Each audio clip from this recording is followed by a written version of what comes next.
Okay, looks like it's time to get the meeting rolling, so I'll call to order this Wednesday meeting of the Planning and Zoning Commission, April 26, 2023, and I will read the land acknowledgement. The City of Albany recognizes that we occupy the land originally protected by the Confederated Villages of Lishan. We acknowledge the genocide that took place on these lands and must make strides to repay the moral debt that is owed to this indigenous people, specifically the Ohlone tribe. We thank them for their contributions, which have transformed our community and will continue to bring forth growth and unity. The City of Albany commits to sustaining ongoing relationships with the tribe and together build a better future for all that now make this their home. All right, that takes care of items 1 and 2 on the agenda. Item 3 is ex parte communications. Oh, sorry, yeah, that's part of land acknowledgement. Thank you. Item 2, yes, roll call. I'll just note that all commissioners are here for the record.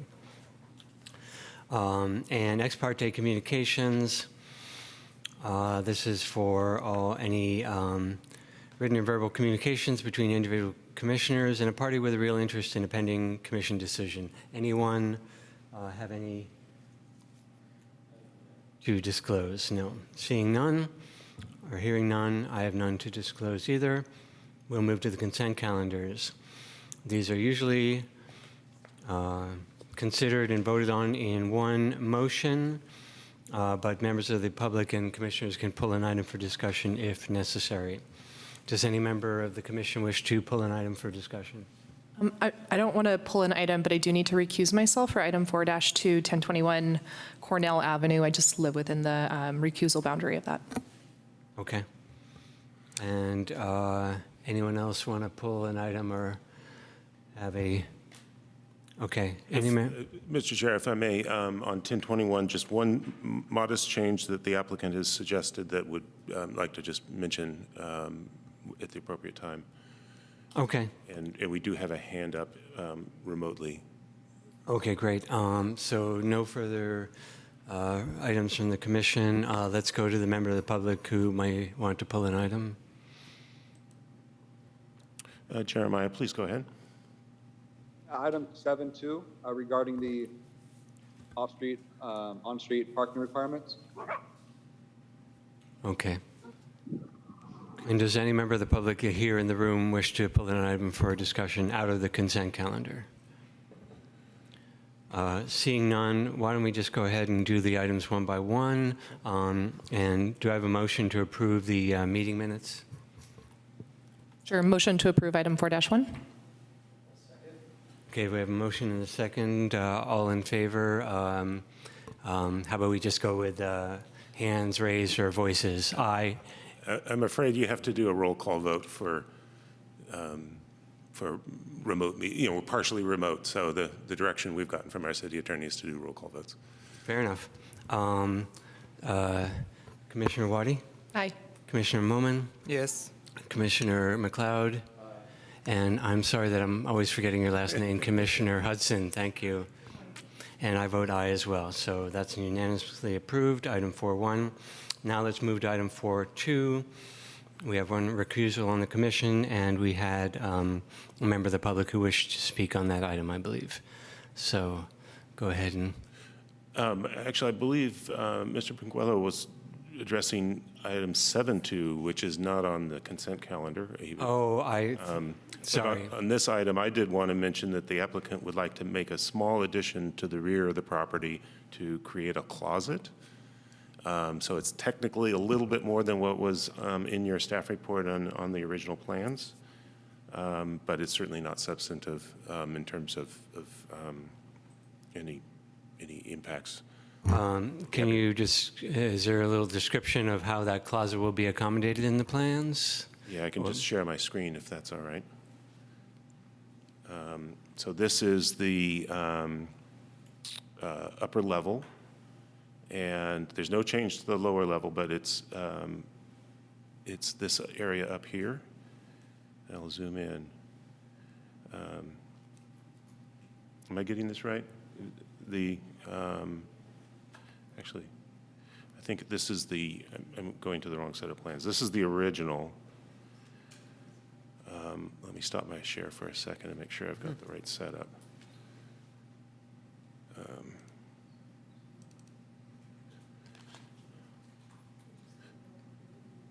Yes, I'm sorry, that's right. Okay, I'll go to share my screen.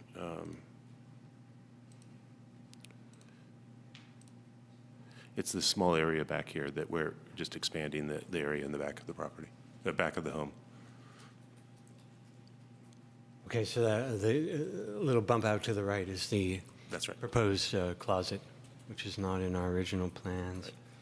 Let me just take a look at that real quickly.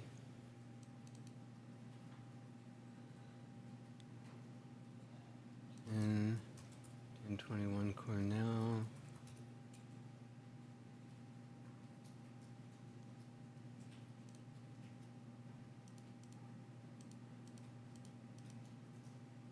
Okay, so this change is on the is included at the plan in the plans that are on the website.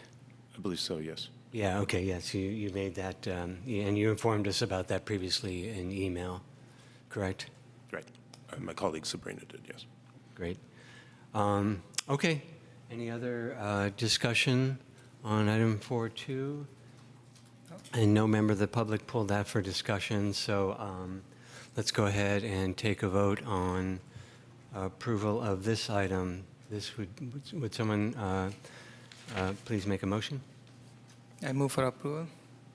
Okay, move for approval, item 4.2, planning application PA 23-017. We have a motion to approve. Do we have a second?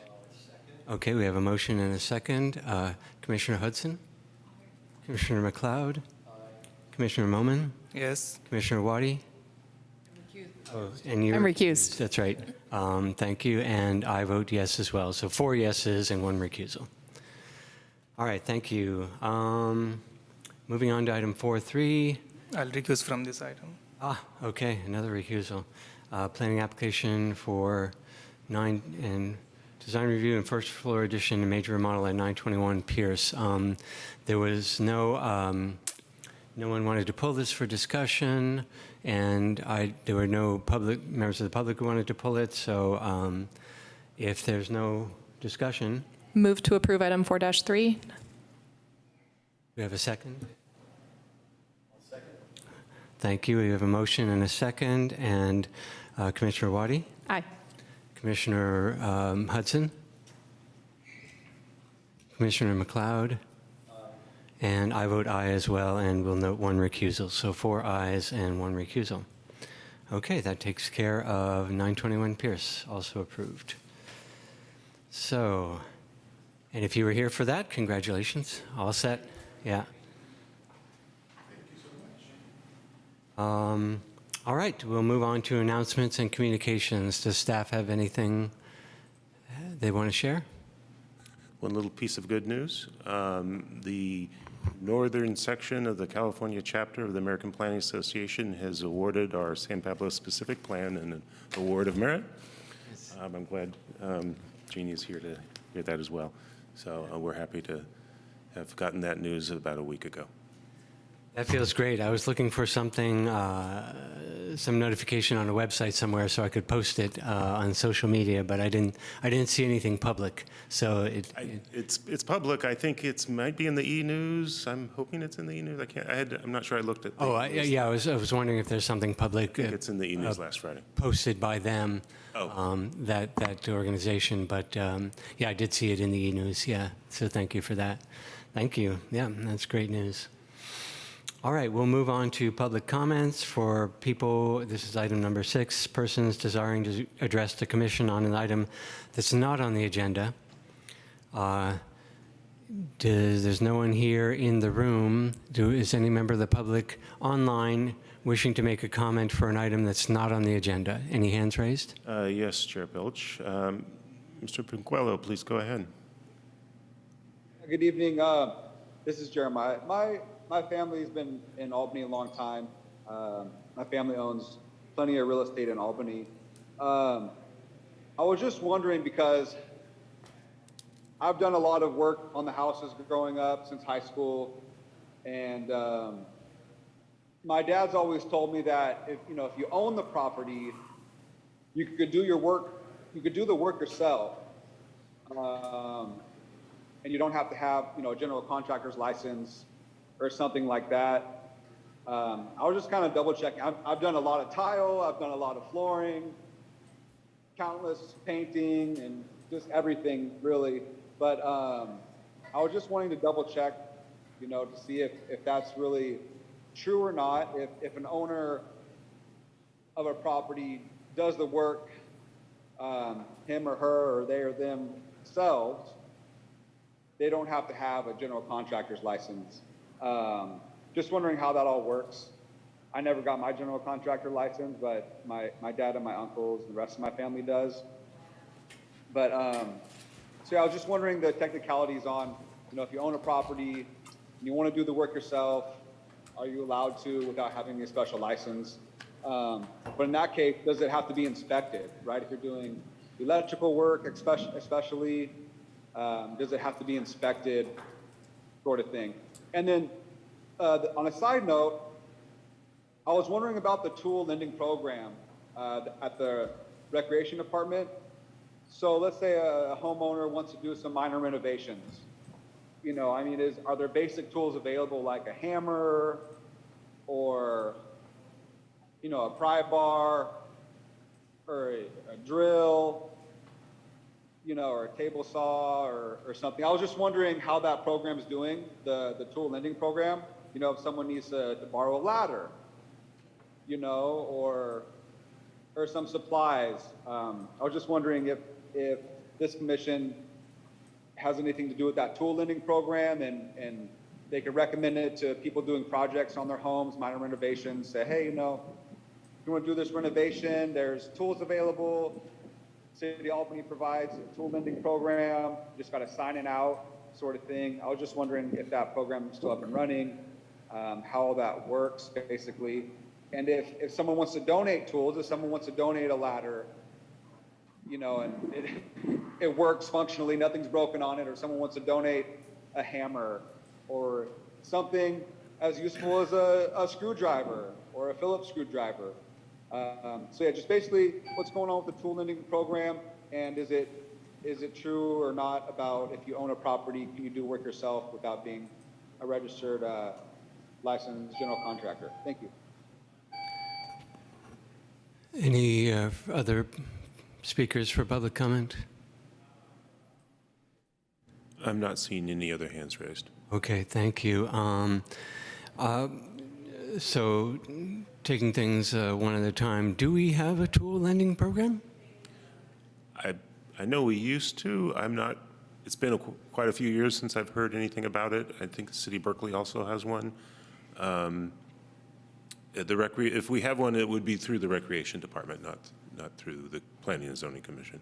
Okay, thank you. And my understanding is that a homeowner can make repairs to his or her their home without a contractor's license. That's correct? That's correct. We just follow state law, but permits are required, and normal permits and inspections are required. And that was the third question. Yeah, permit. It does not eliminate the need for permits. Okay, thank you. Okay, moving on to the meat of the meeting, items 7 and 7.1, the planning application for the second-story addition and remodel at 1251 Portland. I do need to recuse myself from this one. Okay, you want to? There's a. You can go in the conference room if you like. You too. Oh, wow. Okay. Oh. Oh yeah. No, I looked at where this is. I don't believe I'm that close to it. Certainly not 500 feet. Probably not 1,000 either. Very good. Staff, when you're ready. There we go. Thank you. I'll give you a brief staff report, and the project architect is available online to answer any questions as well. This is a design review application at 1251 Portland Avenue at the corner of Masonic and Portland. It's an existing 5,000 square foot lot with a 2-bedroom, 1-bath 1,977 square foot home. The requesting design review approval for a second-story addition. The result would be a 3-bedroom, 2-bath home, 2,500, little over 2,500 square feet, height of approximately 26 feet, and a floor area ratio of 46%. This is the site plan on the screen. North is to the left-hand side, so Masonic across the top, Portland on the right-hand side. And the addition is within the footprint of the existing residence, and it's the darker shaded area that I'm circling with my cursor. We did receive 2 pieces of correspondence related to this application. One nearby resident expressing concern about the roof height, and the second nearby resident expressing concern about construction impacts, including noise and parking. And the commission received both of those via email.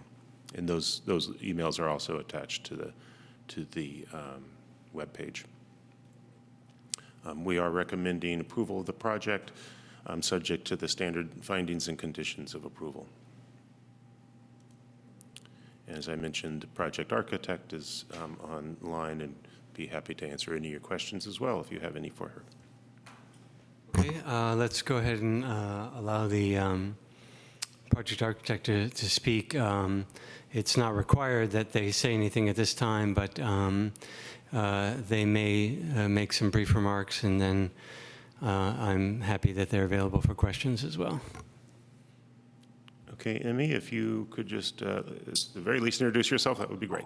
Yes. Can you hear me okay? Yes. Yes. Okay, thank you. So my name is Amy Sherman of Studio Sherman, and we designed the addition for 1251 Portland Avenue. My clients, Alex and Albert, needed a bigger room for themselves with a bathroom and a closet. And given the typology of the house, the only way to do it, and also the way it sits on the side, was to go up. It's a split house level, so with several roof lines, so it was kind of natural to look at the addition where it is right now. It's close to the existing staircase. We have been using an existing closet to go to the new floor. And also the addition is going to be built on top of a roof that is semi-flat right now. So it just seemed like the most logical location. We're trying to give the addition a certain level of composition so it doesn't feel too bulky on top of the existing McGregor home. So it does articulate with different volumes and different roof lines. We are keeping the details consistent, like the roof pitch is the same as the existing. There is one thing that I would like to mention that we would like to change, is that because my clients are planning to add solar panels to their home after the addition is done, instead of having the roof completely being clay tile, we would like to just use the clay tiles as an accent towards, at the edge of the new roofs. As I said, the volume is, we try to articulate it so it doesn't feel too boxy, and we also gave ourselves opportunities to treat every facade, as a visible one. Even the west one, instead of having the addition, create a very large wall, we created this vertical element that gives opportunities to deeply recessed windows and a little bit of a different material. They use a different material for some more texture. The windows will be aluminum clad. My clients replaced all of the windows with Marvin windows years ago. And we plan to use exactly the same with true divided lights, simulated true divided lights. The stucco detail will match the existing. And I think that's how I would describe the project. Thank you. Thank you. Let's see, I had a question, and now I've forgotten it. Any questions from our commissioners? No. Okay, let me pause for one moment. I know what I wanted to ask. Does the existing roof line use clay tiles for accent? I believe the roof at the house, the existing house, had two roofs. There is one volume on the north side that is all composition shingles, and the rest is clay. But then there is this flat area in the middle that is just I don't know, like torch down roof, I think. Okay, thank you. If there's no further questions, I guess we should open it up to public comment at this point. Anyone from there's no one here, once again, in the room. Anyone online raising their hands for this item, 7.1? At this time, Chair Pilch, I'm not seeing anyone with their hands raised on Zoom. Okay. All right, well, I'll bring it back to the commission and see if we have comments then from our commissioners. Any comments? Commissioner Hudson? Right by the site, I saw the way the height is compared to the rest of the surrounding area. I don't understand the concerns about traffic. It's on the same route as the barn. There's very little parking that's happening there, so I can understand for whoever wrote that, that's their concern. Other than that, I see there's no problem. Okay, thank you. Commissioner Momin, do you have any comments? Yeah, I like the project the way it has been designed.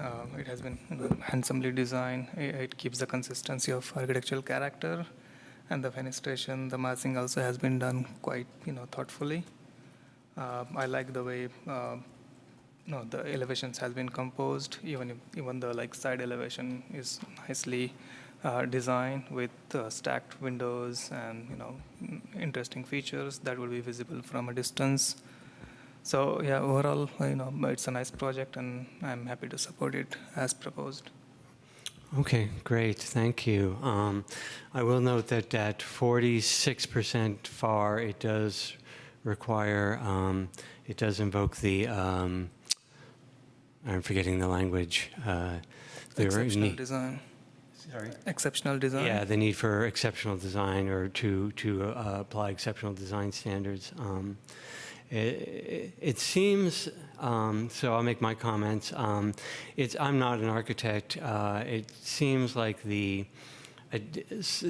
some of the elevations look just fine. The elevation, the very front elevation, which would be which elevation? East. The east, yeah. Is that the east you're looking at right there? Yeah, the east, I think, is the most clunky looking of the elevations. The other elevations look just fine to me. That looks like, I don't know what you could do to improve it, but that would be one of my only concerns. I think using the clay tile accents is fine. That's done in quite a few homes around Albany, rather than a complete clay tile roof. And the other thing I would say, since Commissioner Wadi is not here, invoking her spirit, is I did hear simulated divided light windows. And so I'll ask the architect to speak to that. Can you say more about the product and how the lights are simulated? Are they something that's tacked on from one side, or do they appear between the two planes of glass? So it is the most, true divided lights are very uncommon, especially since we need to use insulated glass. So true simulated lights are, it's basically one big piece of glass insulated, and then it has the divider light installed in the front and in the back, but then in between, in the glass, there's also a little bar, metal bar, so it gives the depth, so it looks almost like a true divider light. Okay, yeah, I think that would, I think that Commissioner Wadi would approve of that. There are designs of divided lights where there's simply one checkerboard tacked on to one side of the interior glass, which definitely does not look nearly as good as what the architect has described. So, Well, seeing that, I'm not going to, other than, asking the architect to think about how they might improve that east elevation a little bit, I'm also supportive of the project. So any other further comments from? Yeah, I just have one question. The windows in the elevations look different from the pictures. So which one are the correct, which one is the correct representation of the existing windows, and are you going to replicate them in the extension portion? Good question. Were you able to hear that question? Oh, yeah, I see that. Well, obviously, sorry, I didn't notice the drawings that they gave me were like, we will match whatever is existing, basically. That's it, originally. So if I have to make a modification to make it consistent, yes, we will Okay. match what's there. Okay. And then one point that I wanted to make about the east elevation is that it does look kind of very simple, but I think because we have two different depth, it will look a little bit less flat. Okay, thank you for that. So you're saying that whatever divided lights or whatever style of divided light is in the existing home will be replicated in the addition, is that correct? Correct. Okay, so what we see in the plans are just placeholders then?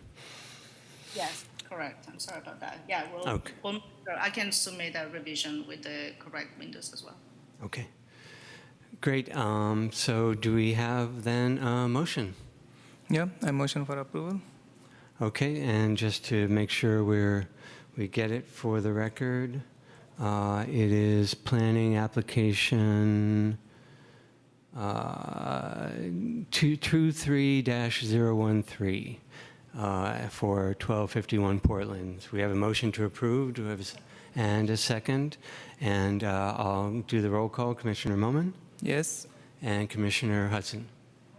And I vote aye as well. So that is approved.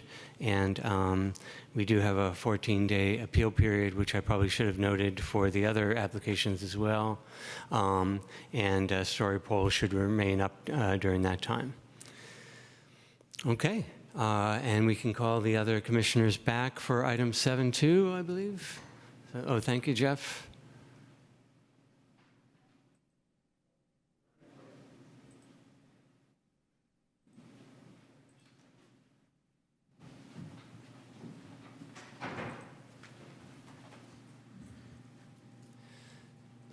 Okay, item 7.2 is the twin resolutions that it's recommended that the City Council adopt to modify off-street parking requirements. And do you have a presentation, staff? Yes, I'd like to introduce once again to the commission, Jean Eisberg with Lexington Planning. Jean has been here many times on several different projects, but this evening her second visit with you regarding our proposal for amendments to the Planning and Zoning Code.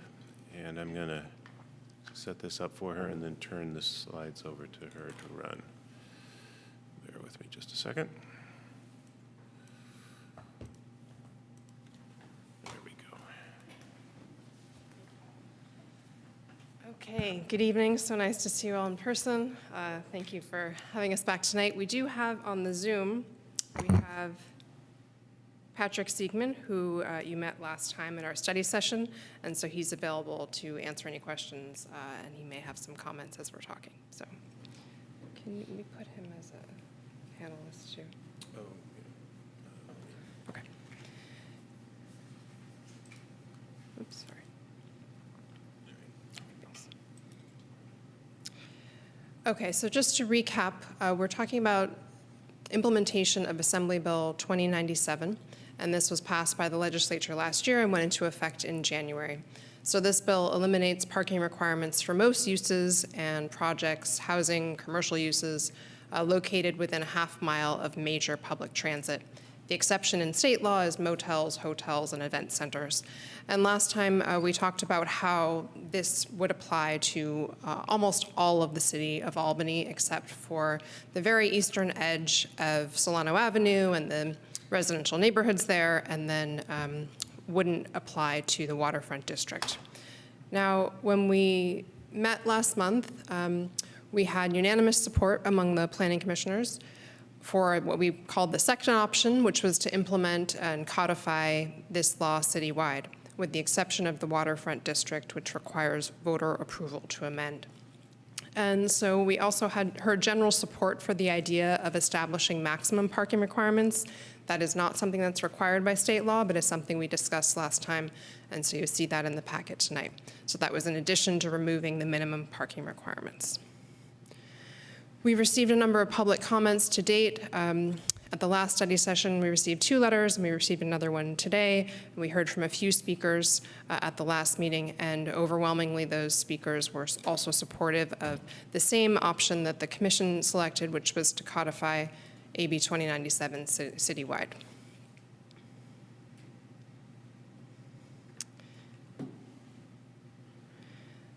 So I'm going to walk through a few pieces of the packet. So when we're talking about making changes to the zoning ordinance, we need to make sure that the zoning is consistent with the general plan. And so we've proposed a number of amendments to the general plan. This image is showing what that looks like in the packet, which is some red lines, strikeouts, as well as annotations in the columns for changes to the narrative, changes to actions and policies. And so this is both about acknowledging the zoning amendments that we're proposing here, but also a number of changes that the city has undertaken in the last 5-6 years since the general plan was adopted. So this includes, soon after the adoption of the general plan, the voters approved Measure D, which reduced parking requirements. In 2018, there were changes to commercial parking requirements on Solano, changes to parking exceptions, and then lastly, the third action that was revisions under state law to the ADU legislation that superseded the city's parking requirements. So essentially we've done some cleanup in addition to what we're talking about here with AB 2097 to ensure that our zoning and our general plan are consistent. Oops. Okay. So then we have a series of zoning amendments. So again, what this looks like in the packet, a bunch of red lines, and in this case, the annotations in the margin are trying to provide explanation for what that red line means. So if and when this gets adopted, those sections in the margin would not be adopted. Those are really just annotations for the community's understanding, for your understanding about why a section was deleted or why new text was added. So the key changes are bulleted here. First, we've broadened the purpose statements.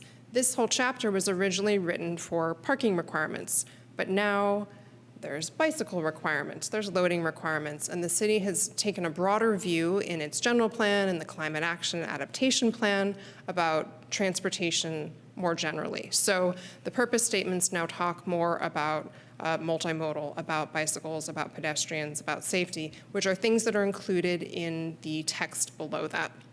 And so that's really an acknowledgement.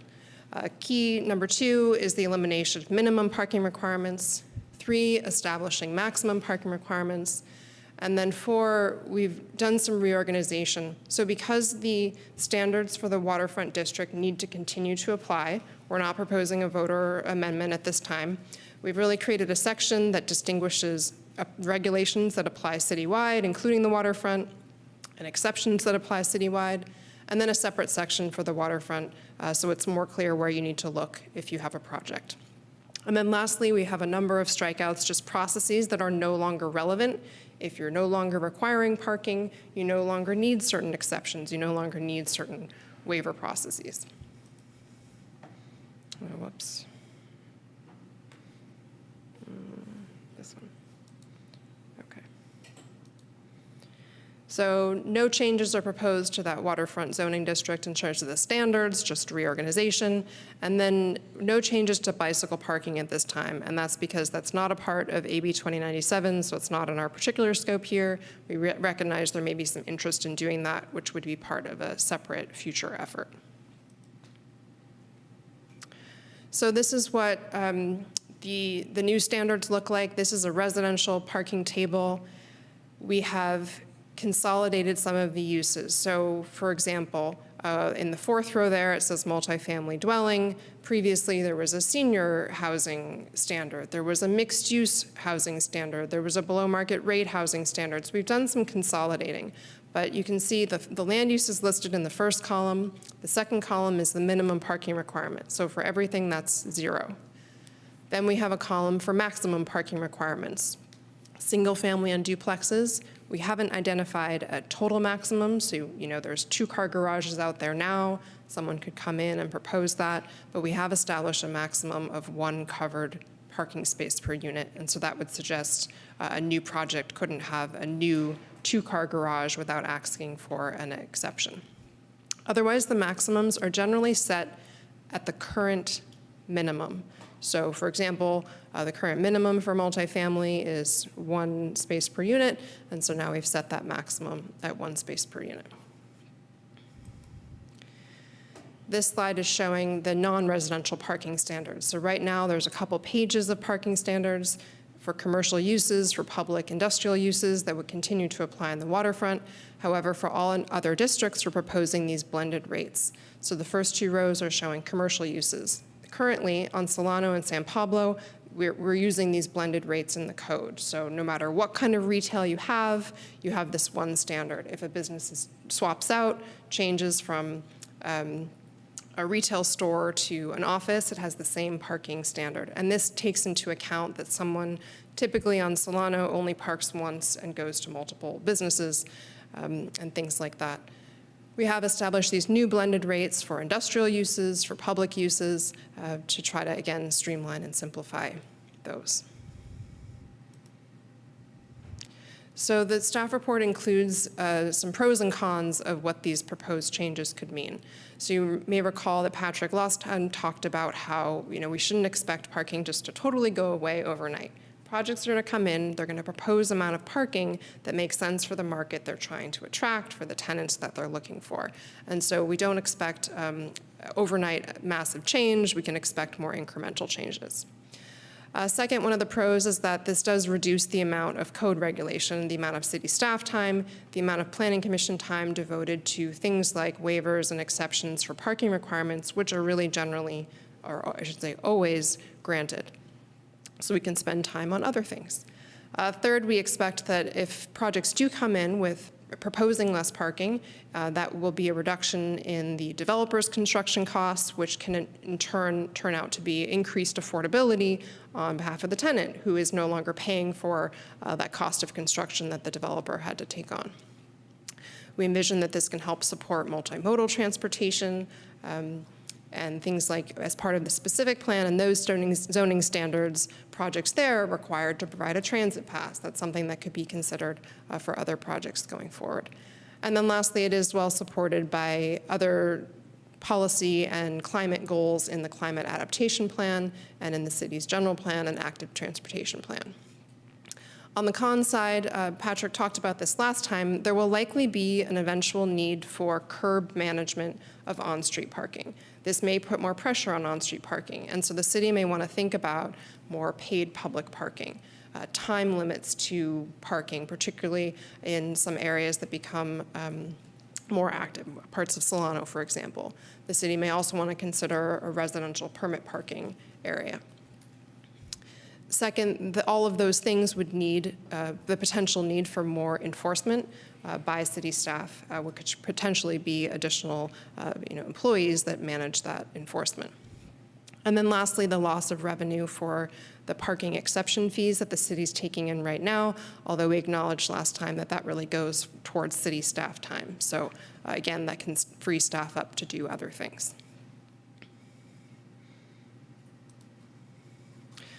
So the staff recommendation is a little bit different than what's in the report.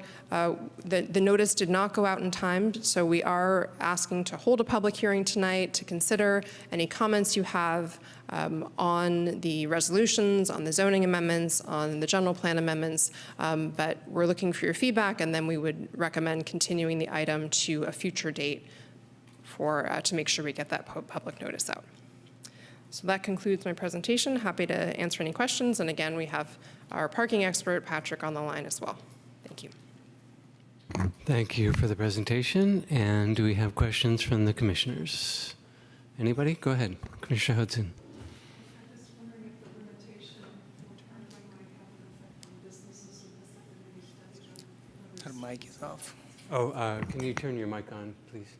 There you go. Sorry, I wondered if the parking restrictions that may ensue from these resolutions have an effect on businesses, and if other cities who have implemented those changes have given any kind of feedback in that regard. Okay, and I'll ask Patrick. Patrick, you want to start? Sure. So the changes on the off-street parking side, they generally you're generally creating an ordinance that provides a good deal more freedom, so businesses have more ability to build the amount of parking they think is appropriate. And if that's less, for example, because they're in a building that doesn't currently have on-site parking or has less than a change of use would require, then they get more freedom, more ability to use their property the way it makes sense for them.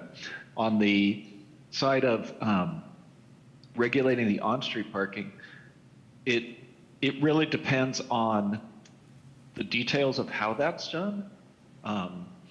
And the good news is that we've learned a lot about how to do that in recent years, and also the technology has gotten much better. So for example, in 20, 30 years ago, many cities were still using parking meters that only allowed coins. And back in those days, if you wanted to set up a residential permit district, you generally used a bumper sticker or a hang tag. And that introduces some hassle for customers. It's a bit of a hassle. The benefit of those was, and continues to be, that you can keep the on-street parking from getting overcrowded. With meters now, meters generally are wirelessly networked. They take credit cards. Most cities also add a pay-by-phone option that allows you to pay with your phone and add time without going back to your car. And when you add all of that up, what we've seen is that in many places, it works very well to charge the lowest price needed to keep one or two spaces on the street available all the time in front of a store. The other option, of course, is continuing to use time limits, and I'm talking about commercial areas. And that, of course, Albany has in various places, and that usually works pretty well too. It requires a higher level of enforcement sometimes to get the same results as meters, and it doesn't raise revenue, but it's another perfectly reasonable option. And so that's generally how it affects businesses. Thank you. Other commissioners? Yes, Commissioner Mullen. I have a couple of questions. I'm noticing, some difference in the standards for San Pablo Avenue specific plan area and the rest of the area. And so there are like a couple of standards or code sections you would call it. So one is unbundling. So for San Pablo Avenue specific plan, looks like unbundling is mandatory, and it is not for the rest of the area. So do we have any thoughts for that? Like what was the reason it is not mandatory for the rest of the area? And would you recommend it to be either way? So I'll start with the first question, then maybe Patrick can talk about unbundling generally. But we didn't want to make changes that sort of went beyond the scope of where we started with AB 2097. So as part of this specific plan, the unbundling was required. As I recall, it was just the rental projects at least. And so that standard is still in there. But we didn't go the step further to suggest that it should be required citywide. It's allowed citywide. So it's discretionary, okay. But then in future, if we go for a specific plan for Solana Avenue, let's say, then we can consider that for that area. Yes, or just the city could consider it citywide. It just, we weren't going there as part of this particular. Okay, because, we have been talking about equity issue, and, this is kind of clearly kind of, not really equitable for the properties on San Pablo Avenue because they have been part of the specific plan. So that was one thing. And then second is conversion of unneeded parking. So we have some code language for the San Pablo Avenue specific plan area, but clearly, there would be now projects in future where some projects might convert their parking into something usable. And so do we need any language for the, citywide code? Yes, and we added at least one statement. So the specific plan, again, we had some design standards that talked about kind of future-proofing. Right, yeah. We anticipated AB 2097, I guess. That's what happened. So we did add some language in the citywide standards that just says, if you're going to do that, if you're going to eliminate your parking and propose a project, then you do need to go look at, do you need a use permit? Do you need other use classifications? So that's a little bit more general just in terms of process, what you would need to do, but it doesn't go as far, to your point, it doesn't go as far as to say, these are the design standards that you should build to in order to future-proof, like we suggested in the specific plan. But again, it was just a matter of scope. We were really just trying to address the AB 2097, so we didn't go that far. Okay, and similarly, there is a requirement for TDM in specific plan. Right. And we require, transit pass minimum 1 per unit, and we don't have that requirement for the rest of the area. So again, same kind of equity issue. And then we also talk about exception for parking in required yard in residential areas, on page 8, I think. So now, with this elimination of minimum parking, typically all residential, like majority of houses, use garage for storage or anything. And then their parking is either on driveway. And only when there is an, issue of like extension or something, when they have to like prove where they have provided the parking, then they come to the city and get the parking in the driveway approved. And so in this case, like when there is no minimum requirement, they would not be required to, go through that process. And so this code language, on page 8, section M1, is that really relevant? Like, So one thing that we talked about is, so you mentioned the requirement that, you need to use your garage needs to be available for parking, which is something that is difficult for the city to enforce. And so some of it's just. Right, because it is so difficult to enforce, and earlier we had an opportunity when there was an extension or something, they were kind of, forced to prove or comply with in order to make their depth of the front yard, more than 16 and width more than 8 feet and all that. So now there would not be any way to enforce. So Right. do we really need that code language if we cannot enforce that? And then, so there are also like two different categories in that. Like single families, this is what would happen as we are discussing. But, I don't know, like there are a lot of multifamily projects in the city which are, old, and would they, do the same thing? And in that case, how would we enforce that?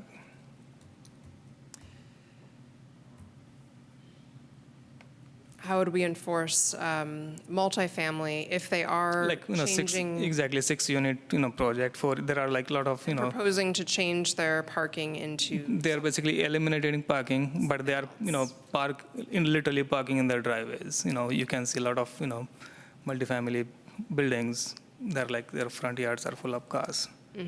And so, how would we enforce that? Can we at least, think about that? do you have any thoughts? It's an interesting question. Multifamily in particular is the other layer to that is our desire to create responsibility to approve more housing. So they were converting a parking area in a multifamily structure to more residential units, I'd have to think that, I think that is something that would be very difficult for the city to turn down legally.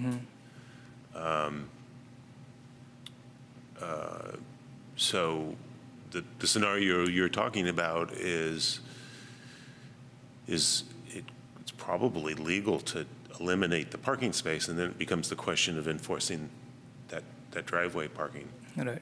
We certainly, I think today, the police department writes tickets if a vehicle is blocking a sidewalk. But if it's just in the driveway between the building and the sidewalk and the car fits in there, even though it's not strictly speaking a legal parking space, people do that all the time. Right. And I guess this did come up a couple years ago. There was a proposal to the city to, on Evelyn, Right. to put a building behind an existing series of units. It was going to replace the existing parking. We did talk to the applicant about, okay, someone's renting the parking right now. Do they get a rent break? You know, what happens to that particular tenant? But also the driveway, even though it was no longer going to be used for parking, it was required for fire access.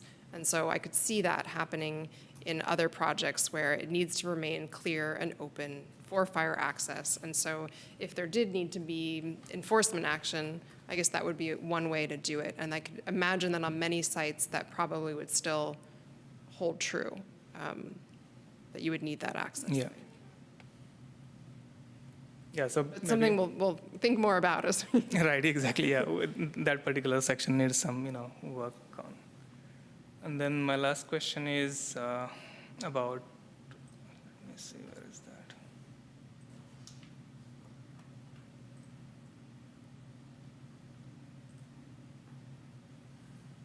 So now since, for most of non-residential uses, we have basically converted minimums into maximum.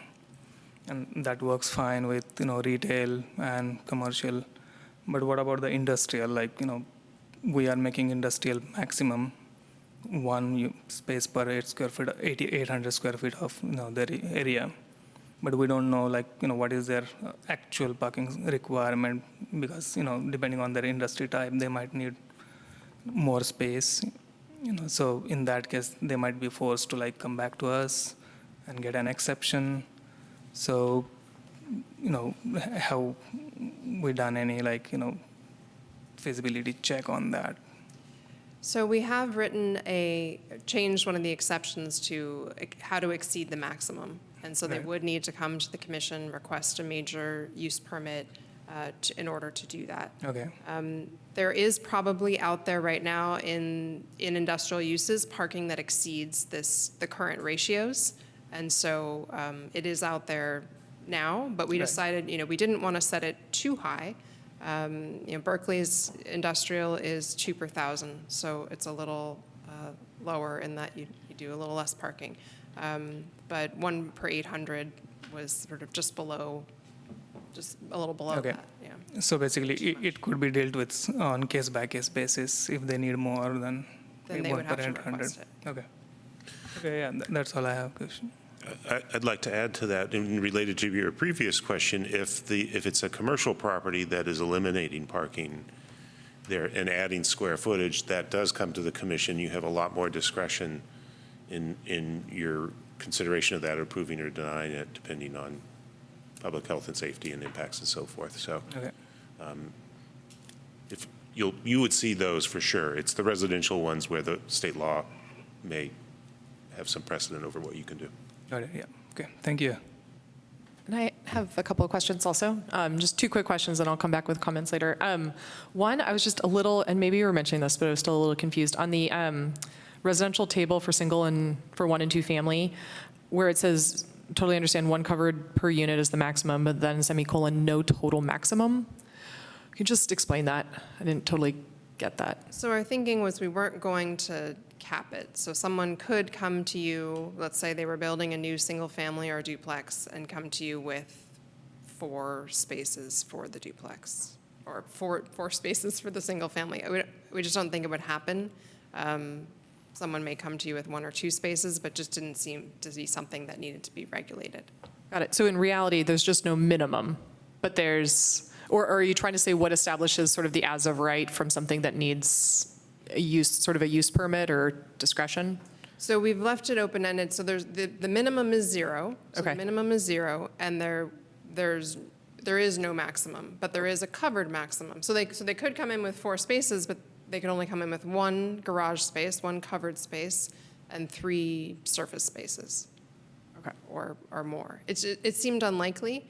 I'm trying to remember what else came into that thinking there, maybe you.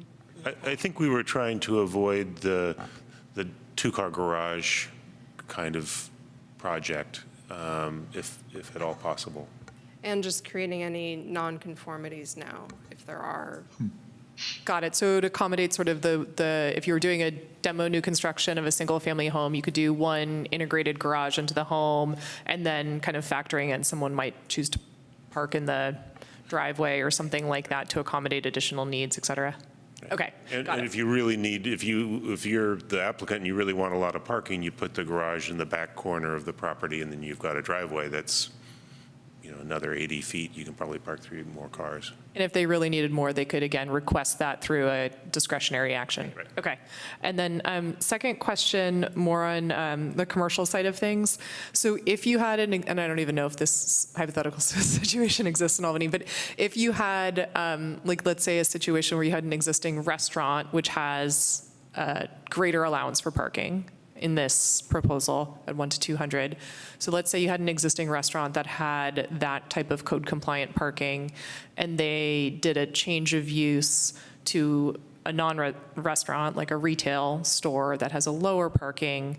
I know right now we were under previous revisions to the zoning code, we wouldn't make somebody come in and adjust their parking. So I just wanted to confirm that they would be able to basically retain that non-conforming additional parking because they're just doing a change of use. Am I kind of interpreting all those different code pieces together properly? I see what you're saying. I don't think we have reflected that Okay. in the code. And maybe So- it's just critical to double check the language, and I didn't know exactly where to look for this, but that just like changes of use, and maybe if the change of use language just says that it doesn't trigger new parking standards, then inherently you get to retain whatever the parking is, it is what it is, whether it's under or over or in between. I think that was the idea of previous commercial standards that we worked on, was to say, if you're on Solano, there's a lot of non-conforming, situations, not a lot of off-street parking. We didn't want to have to burden people with taking away or adding to. So that was sort of my only question on that, is just if there's, clearly it's no longer an issue if you're underparked and it's a change of use. It would just be kind of if you're overparked effectively for that new use. Right, and we don't have that, so we need to add that Okay. statement if you're over the maximum. Okay, those were my only 2 questions, and then when we're ready to come back for commentary, I've just got 2 other quick items. Commissioner McLeod, did you have any questions? Did you have any questions? Yeah, a couple, I guess. Kind of along the same lines. I was a little confused by the no total maximum. And then I was a little, just going back to that table, I mean, the maximum, you're basically allowed all those maximums by right, is what we're saying. So I guess I get a little confused by no total maximum. Where does that stop? I mean, if they want to just, put concrete over their whole front yard and put 4 cars in front of their house, do we object to that? Can we object to that in this language? It's kind of going back to Commissioner Moman's statement or concern about, okay, they take away all the other parking, but then they park in the front yard or something. Like, we don't want to have too much front yard parking or parking.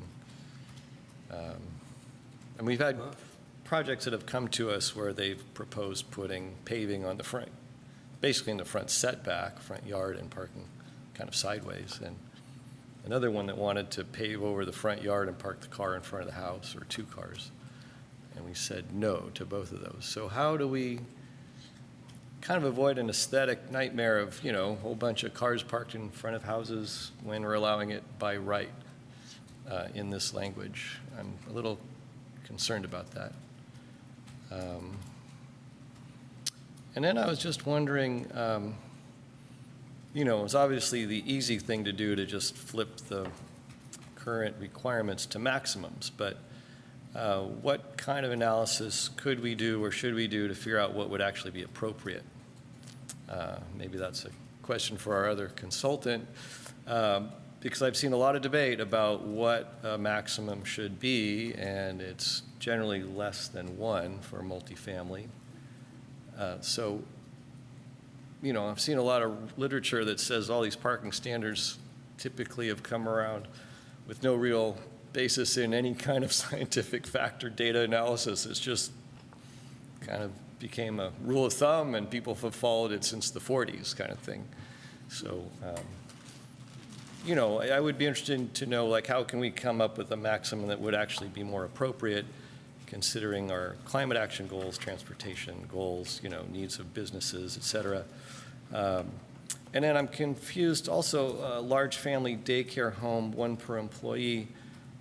I don't quite get where we go with that. And, you know, this is a single family residence. It's been being used as a daycare center. Is that what I am understanding? And then, I mean, I guess it would be sort of more new construction in this case, or I don't get it, how that would work. And also, a residential care home, more than 6 residents, could have a lot of employees, I would imagine. And so how do we figure out where that goes? You know, that sort of thing. So I'll ask Patrick to respond to the broader question about maximums. In the particular cases of the daycare and the residential care facility, we did select the maximums that are the current minimums. So the 1 per, essentially it was 1 per employee, which that is how we came up with that. The blended rates, we sort of looked a little bit more broadly. But Patrick, do you want to address maximums more generally about Sure. finding the right value? And actually, I could briefly mention regarding the first question or first comment. There is that section in the citywide general regulations and exceptions to parking space requirements 020.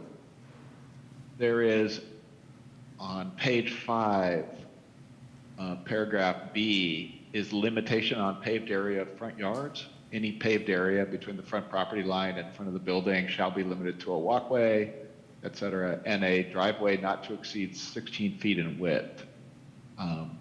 So I just wanted to mention there are some limits here that make sure the entire front yard doesn't get paved.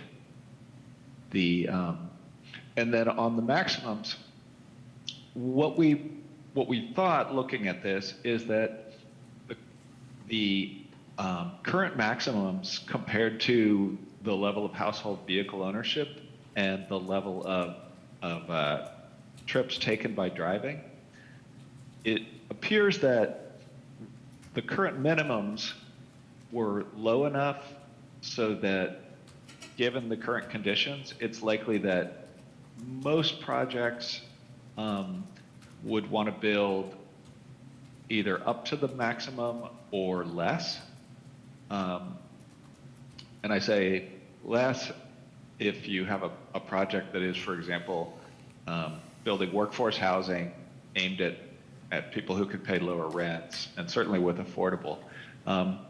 For, let's say, a luxury condominium project or something fancier and more expensive, it's quite likely that without the maximum, they might want to build more spaces per unit, perhaps 1.5, 2, or even more.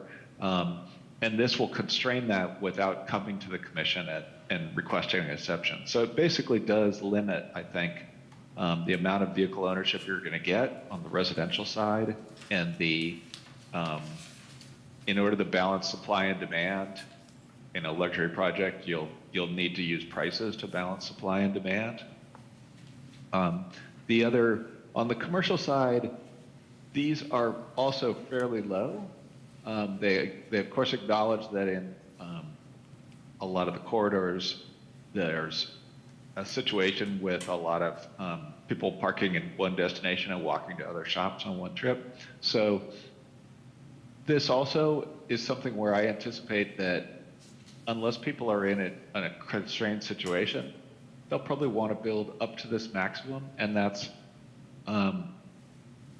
it won't accommodate some cases where you have someone who is really planning on, if they were planning on, say, a suburban style big box store, they'd probably want to build twice as much parking as this. And so this constrains it down to something that fits more with the pattern of transportation we see today. I think that's the basic reasoning. Certainly these numbers are, some extent, just drawing a line at a level that is, it's not going to require projects to either come to you for an exception every time or require them to always charge prices at the commercial to balance their supply and demand. So it's in between there. I think you could certainly look at setting tighter standards in the future, perhaps after you have set up some management of the on-street parking. One trade-off though is that there is a point at which somebody building a project may say, you know, I'm just going to go to a different city where it's easier to build the kind of retail project I want or the kind of restaurant I want. So it's balancing all those considerations. And this felt like a reasonable level. It's you know, so it's something that we could pull more data to justify, but that's the basic reasoning.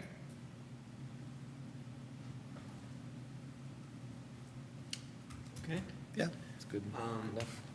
Well, so, here we go. Well, so I didn't have many questions, but I do have a few more now that my fellow commissioners have asked them. You know, I am also questioning the no total maximum a little bit. I was imagining a bad scenario. I suppose you could have a project in a 100-foot deep lot that had a driveway all the way down one side, and cars could be parked in all along that driveway, and that would be allowable since if they're not covered, if it's not a garage. And so that's probably not something we'd want. You know, we'd not want people to be storing cars on a lot like that. So there's perhaps a danger there. And what I heard you just say is that you're using your professional expertise on some of these numbers as to what you think is the right thing to do. And my question is, I know that I think the science or the data science of this, I think, is changing rapidly since the minimums and maximums have been changing rapidly for jurisdictions all around our area. Do you know of any data science being done in this area? Are there any academic institutions doing studies about, you know, how do you set these numbers right? Yeah, the answer is yes. People are collecting data, and have for actually many decades. There are also many people writing about the topic of parking requirements. A lot about the benefits of removing minimums, not as much about maximums. I think one important thing to know is that essentially maximums are a blunt tool. One can apply, you could start with the data that you have available on a particular land use. That is the occupancy studies from other places about the number of cars parked per 1,000 square feet.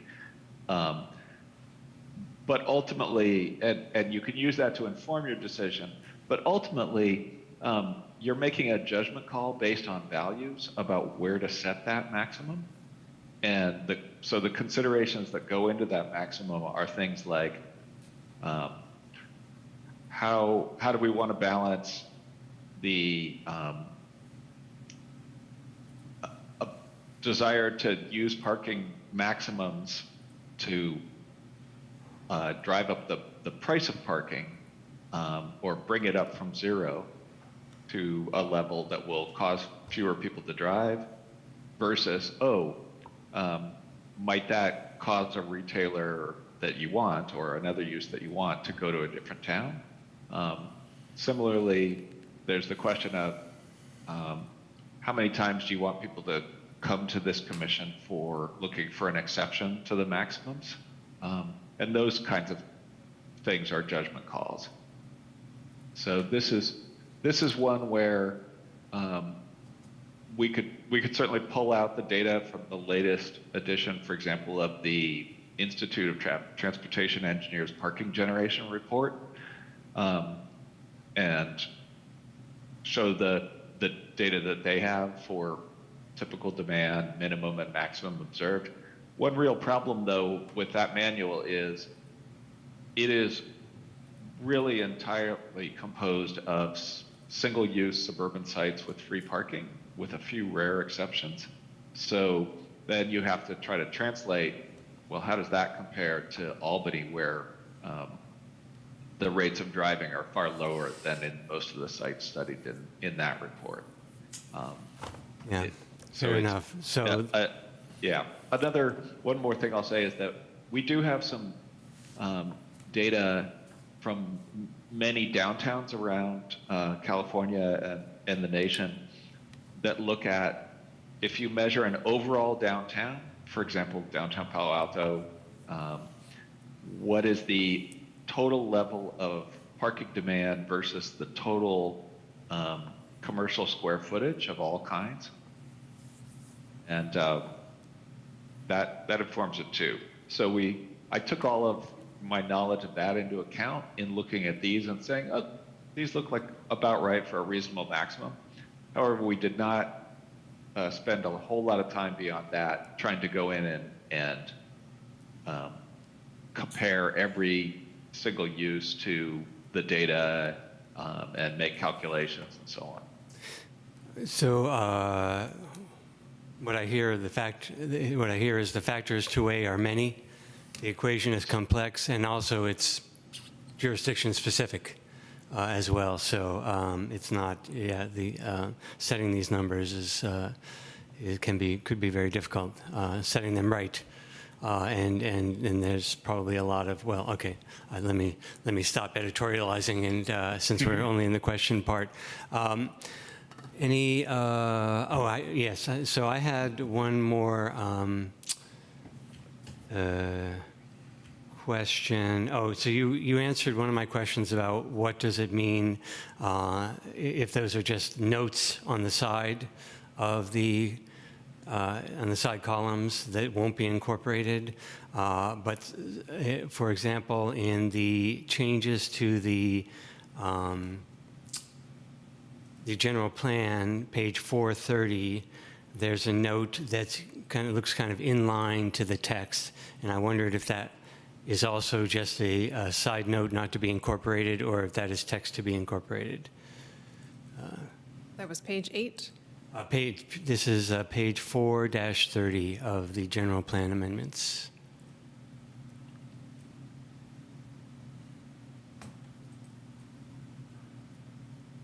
Starts with in 2022.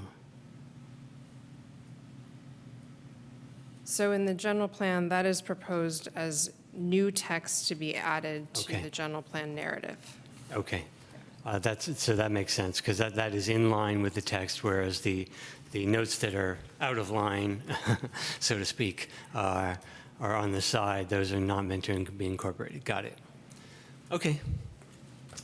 Thank you for that. I think that was my only question at this time. I also will have comments later. Any further questions from my commissioners?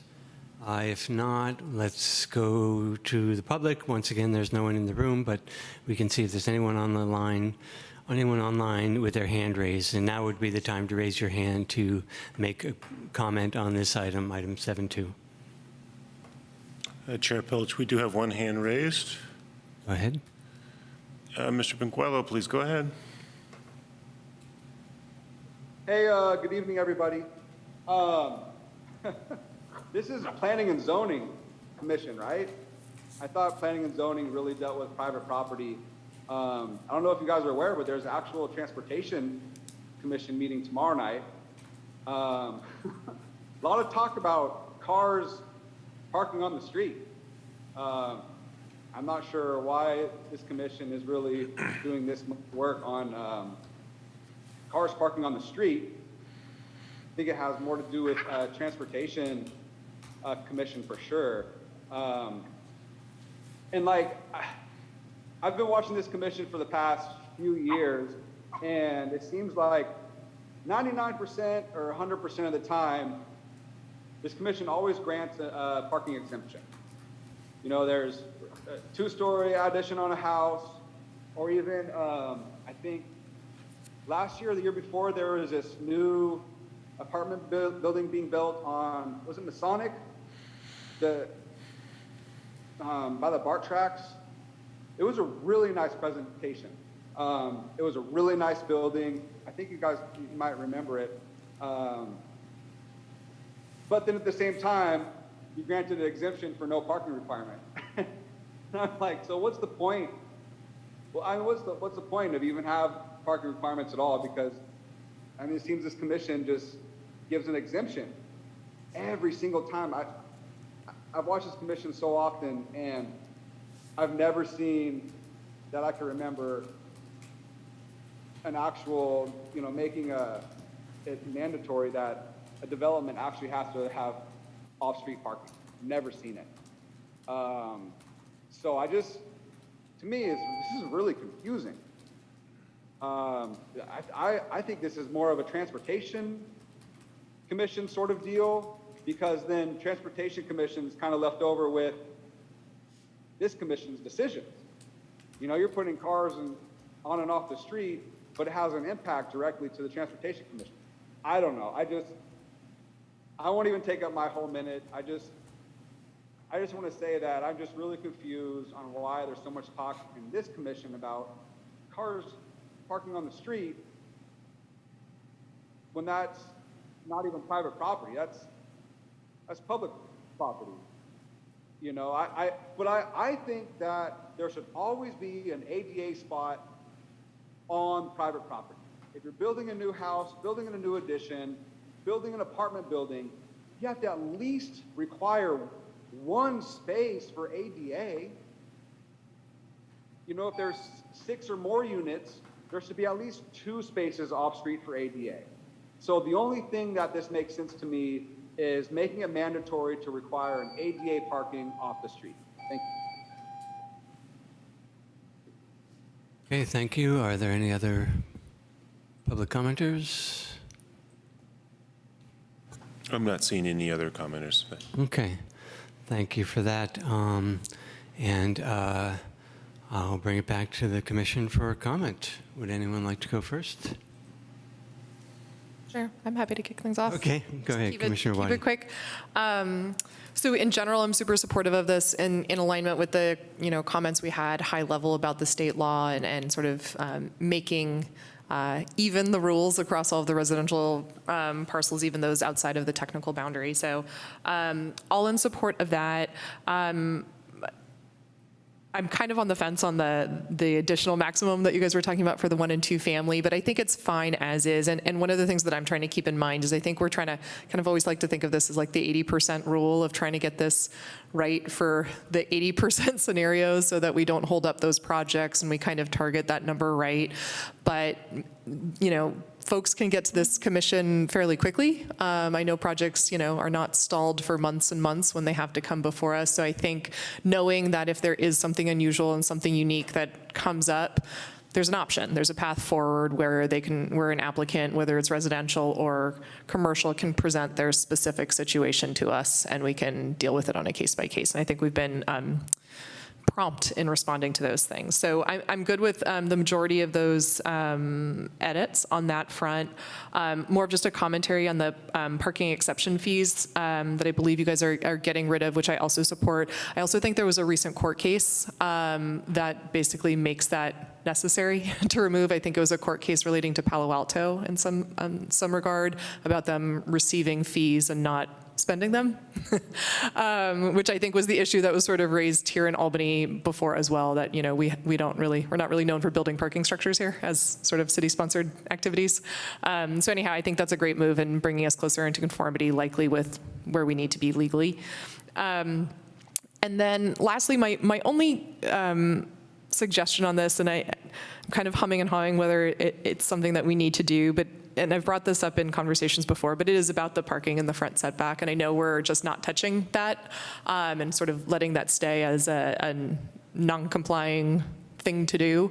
But part of me was also thinking we do have an opportunity. We're talking about parking. We're talking about parking and, you know, especially our single-family home areas, and I think that's where it's most prevalent of just the normal reality that people do park in their front setback. And I always think that it's bizarre to have a rule on the books that no one complies with, but no one also enforces. I know growing up, my parents' house, they never used the garage, always park in the front setback. And I think about all of the people that I grew up with, same thing. Like everyone's house, you park in the front of the driveway. So that's why it just sort of raises the point to me of why is that illegal? I mean, I understand technically and sort of academically speaking why that's a thing, and many jurisdictions have that, but it is something that I think is worth us revisiting. Is that really a priority of the city? Some of the findings are around the aesthetics of it, the aesthetic impact on adjacent neighbors and the noise impact on adjacent neighbors. You know, maybe in part cars have come a long way since probably when this was written. Cars are a lot quieter. Many of them make no noise, almost too little noise now. So I would be very supportive of amending into this proposal, basically striking, I think it's on page 8, subsection M1. I'm sure there's some other subsection ahead of it, but I would be in support of just striking that as a issue. Unless I'm reading this wrong, by all means interrupt me if I didn't trail it back higher up. I don't need to go on a long-winded thing, but if that is still something that is not allowed and would trigger the need for either a variance or a conditional use permit, it would be something I would be supportive of amending. Well, you're right. We did actually, on page 5, the top of page 5H, we did propose removing the prohibition on parking in the front yard, but retained the piece that you're referring to. So that was H. Retain the piece you're referring to on page 8 that allows for an exception to that, if I'm reading this correctly. And maybe we don't need to figure out the wordsmithing, maybe just sort of talk about the policy intent. I would be certainly supportive, recommending moving these forward, supporting everything in there with the addition of allowing that to no longer be a violation of the code. With that, I'm supportive of the proposal. I think this is great. And again, I think on this, it's a very robust piece of policy. And I think this, how I'm looking at this at least, is this is sort of step one. And I think it's almost too overwhelming to think about how do we fix all things related to parking in one fell swoop. So to me, this is a way to take a pretty good bite-sized piece of it, resolve it, become, in conformity with state law, but recognizing that there may be other topics, or if there are other specific plans that come along where we need to revisit other little subsections of a parking conversation. So I want to make sure we don't also have like analysis paralysis and try to have perfection sort of prevent progress here. So I think this is a great step in the right direction. Thank you. Okay, thank you. Other commissioners? Commissioner Moen. Yeah, I agree with a lot of things that Commissioner Wadi mentioned. I'm in general supportive of this exercise. I agree most of the provisions that you have in the proposal. I just have a few comments that are related to my initial questions. In that I understand that unbundling, making it mandatory citywide may not be feasible because that would have impact on the availability of on-street parking, and we may have to go to other measures in terms of like residential parking permits and all that sooner. So I would not stress more on that. But I think I would recommend city to look more closely into TDM requirement being like a mandatory if a project goes for a zero parking option, particularly mixed-use project, multifamily projects.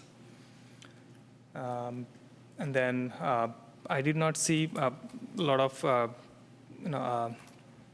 code language on conversion of unneeded parking on like the outside the specific plan area.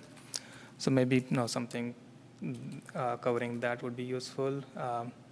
And I think regarding M1 on page 8 about the required yard and also the maximum, what is it called?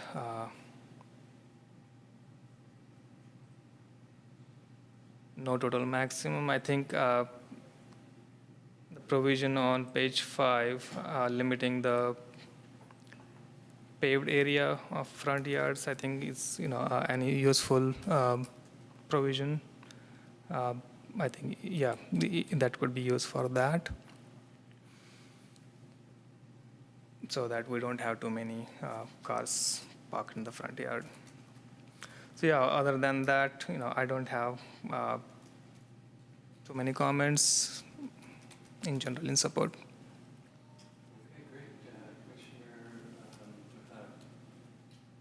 Commissioner McLeod. Yes, thank you. I agree with the overall direction of these amendments. Absolutely want to talk about extending zero minimums to the entire city. And then I would agree with the front yard setback, although I don't think we want to end up with something where we've got a whole bunch of parking spaces in front, and it doesn't necessarily have to be paved to be a parking space.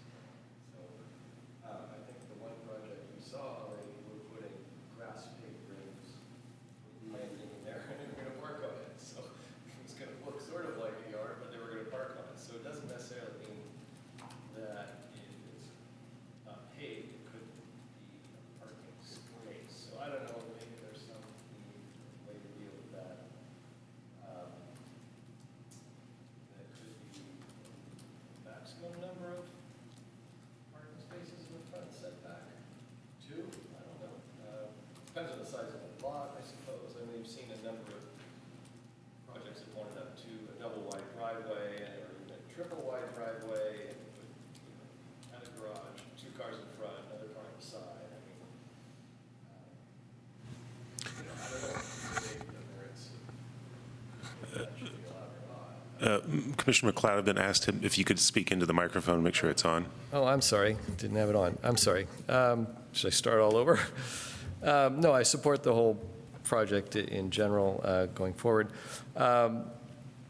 The other points about, let's see, equity, I think we should be extending the transportation demand management program or plans citywide. I don't think we should be limiting it to one specific plan area. I think,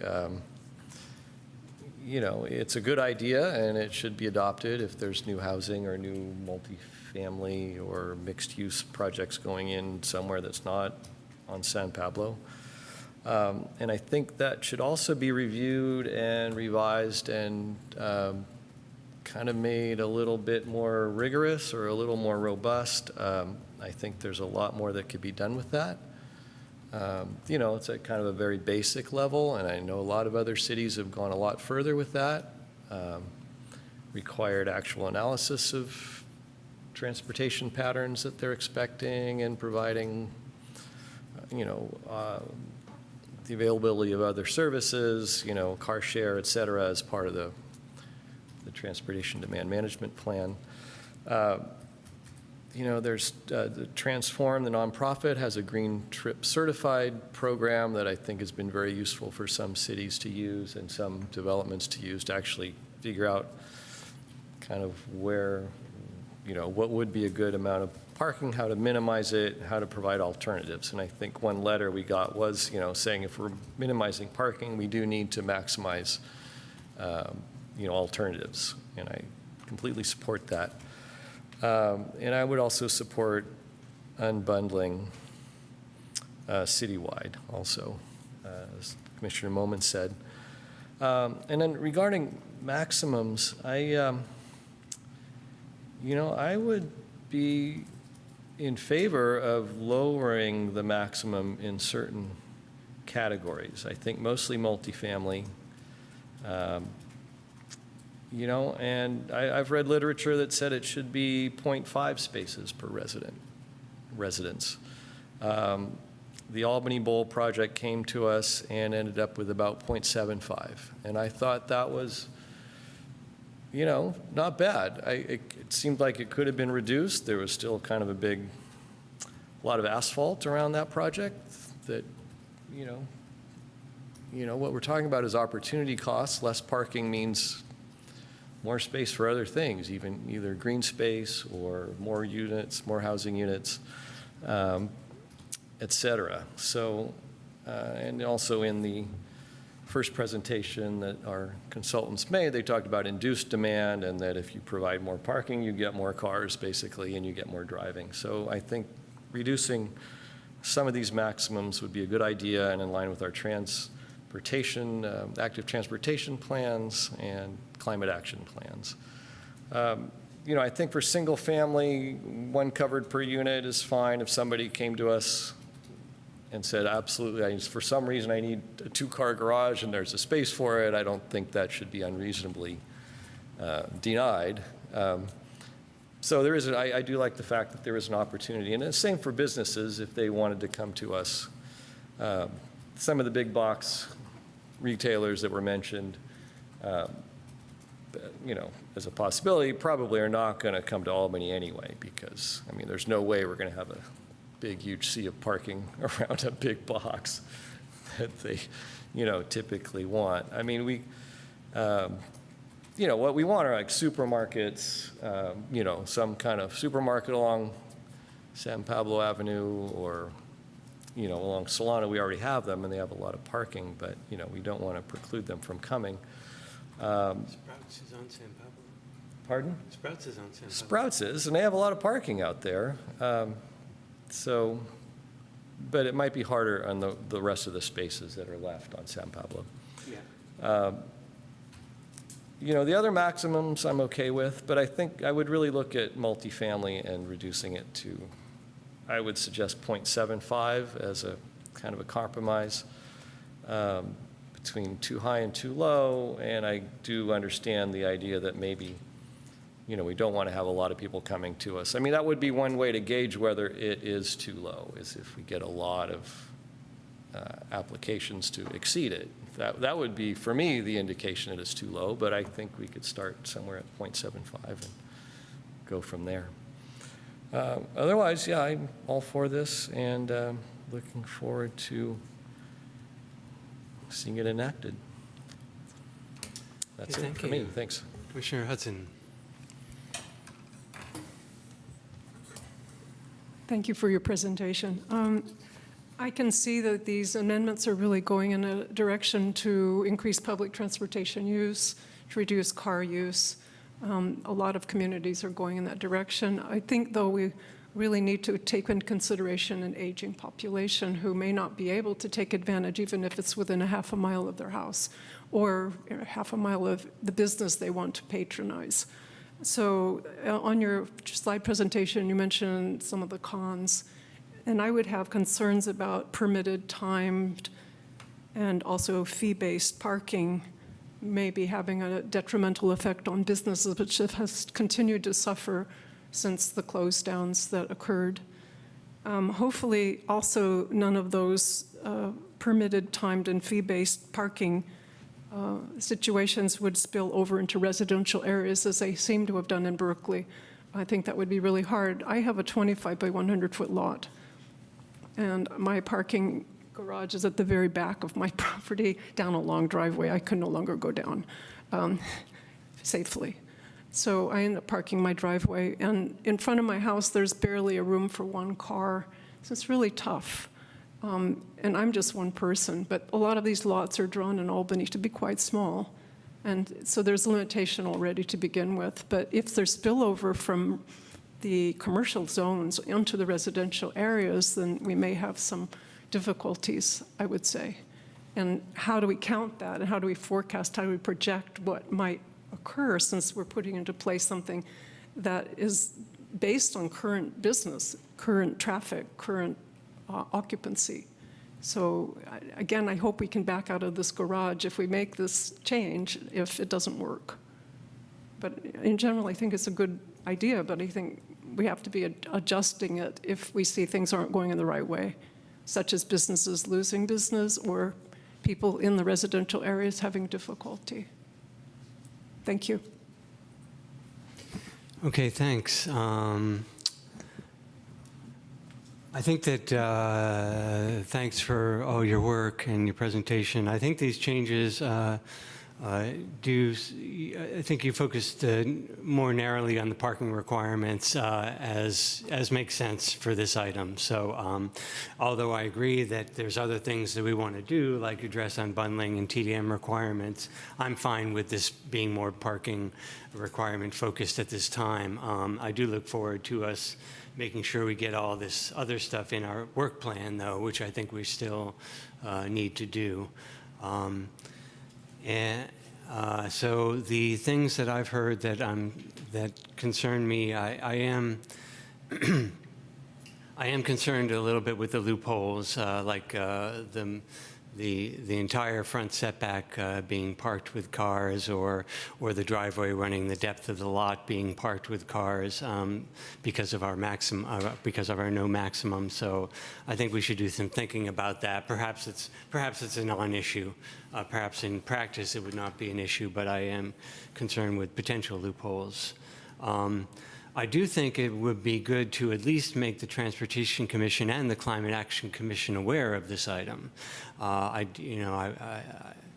don't know if it should be on their work plan. It is, I think, to the speaker's concerns. This is in the code, which is the purview of the Planning and Zoning Commission. So this is the right place to hear these requirements. That said, I think it does.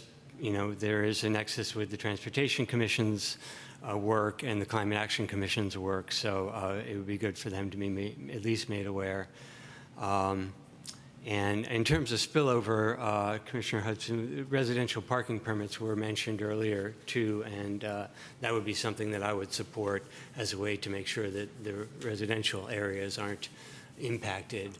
They talked about that earlier. In Berkeley, what they do is instead of having stickers, which I'm familiar with from way back when I lived in San Francisco, they scan license plates. So you register to have a parking permit by registering your license plate, and then they have devices that scan license plate and make sure that you're parked that you are a resident parked in a residential area and not a transient user of the area. Anyway. Moving on to most of my comments before our discussion were about the text. So one quick comment on page 430, which I also mentioned of the general plan amendments. So it in the very first paragraph, it talks about coming up with a 2016 ballot measure. You have the note on the side that ballot measure was passed. I think you should just go ahead and incorporate a comma after that paragraph to say that measure did pass, because otherwise I don't think that appears anywhere in the text that we did actually reform Measure D. And other than that, I think all the changes that's pretty much the only change in the general plan. In terms of the changes in the zoning requirements, give me a second. I was scrolling back and forth because of the many comments other commissioners had.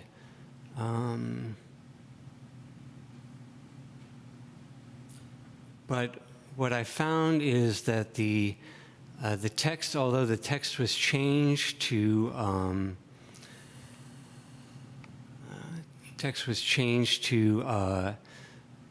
conform with our actions, it still, there was still text like, okay, I have to do a search here. Pardon me one moment.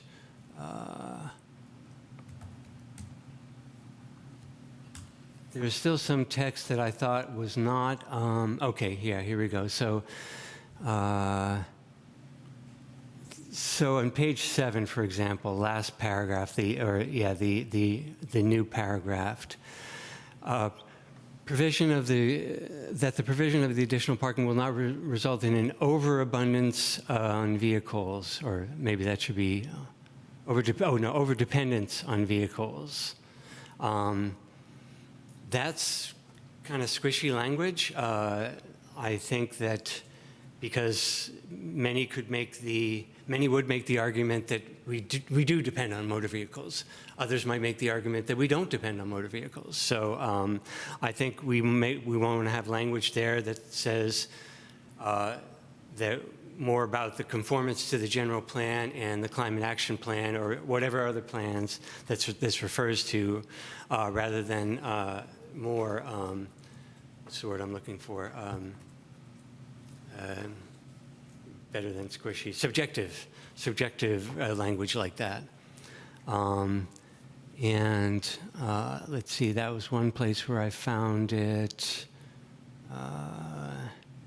And what I thought what I could do is, since I didn't unfortunately come up with the list of all the places that I found this kind of subjective language, is that I could just send it to you in email. But it seemed like there are other places where we talked about the right amount of motor vehicles, when I think we could just make better references, specific references to our desired outcomes as specified in the specific plan and in the and in our transportation our active transportation plan and climate action plan, et cetera, and how these changes speak to that. So I'll send those to staff by email. But that was one example. There was overabundance, and I thought I saw somewhere else of something about the right amount of parking, or the providing the right amount of required parking, or something like that. That's not quite the language that was used, but it was much more subjective than I was comfortable with. Other than that, I think this is great. I think that I am so happy that we have the ability to move forward like this and to implement and take actions that will help implement our climate action plans and stimulate mode share, and also make the production of housing more feasible and less expensive. I guess I'll leave it there. So, and this is just a study session. We're not going to take any action. Okay, so we're just giving comments at this point. Commissioner McLeod, you had some additional comments? Just one last thought. We've talked about maybe potentially studying other areas, and I would certainly include bike parking requirements in that. Agreed. Because we also have one set of regulations for San Pablo Avenue, and I think we should make it consistent citywide, and I think they could also be defined much better. I think the whole thing needs to be much more clear and address cargo bikes across the city, electric bikes, provide more bike space parking that is actually currently required. And I would echo Commissioner Pilch's comment about mode shift. What we're looking for is mode shift away from driving towards transportation, transit and active transportation. And that's happening in a lot of cities very successfully around the world, and there's no reason it can't happen here.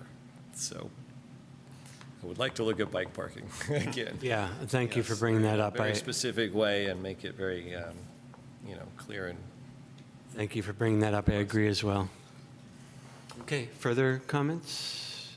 Okay. Thank you once again. And so what is the timeline for future actions on this item, do you imagine, staff? Director? I think we will need to huddle with Patrick and Jean to figure out exactly what our schedules look like, but I would hope we can get something back to you in the next month or two that is ready for your formal recommendation to the City Council. Okay. All right. Thank you for that. All right, then. Let's go ahead and close this item 7.2 that was, and we're on to item 7.3, an update on our application or the submission of our housing element to HCD. Do you have a report, Director? And forgive me, I'm just going to duck out for 1 second to get more water, but please begin your report. Need a second here to get myself organized. So to refresh your memory, we did submit to the state of California in February the what we had hoped would have been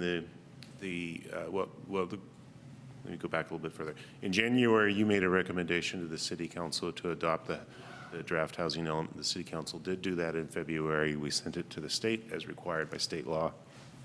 They had 60 days to respond with either certifying the document or if it's not certified, to give us feedback. We did receive that feedback last Friday evening, which was right towards the end of the 60-day period. So that letter that we received was attached to your agenda. We had an opportunity to talk to HCD staff this afternoon to better understand what they're looking for. And we continue to believe that there are no major new policy issues that are raised by their letter. It's more clarifying to make sure they understand what we're doing already, or to add some strengthening a few things here and there, just to make it really clear what to HCD and to ourselves what we're intending to do with the housing element over the next few years. Probably the most substantive comment was in the number one, section number 1, as they numbered it, regarding the affirmatively furthering fair housing. They want to have a little bit more finely focused targeting and place-based strategies for ensuring equitable development in the city. We've asked them to give us some examples of what they're looking for in this regard. We tried to explain the geography of Albany, and well, they understand it. It's a small city, and that unlike a larger city where you might really need to focus on one end of town or the other, we're pretty compact and small, and that may not be as relevant. Nonetheless, they've indicated they're going to give us some more specificity on that.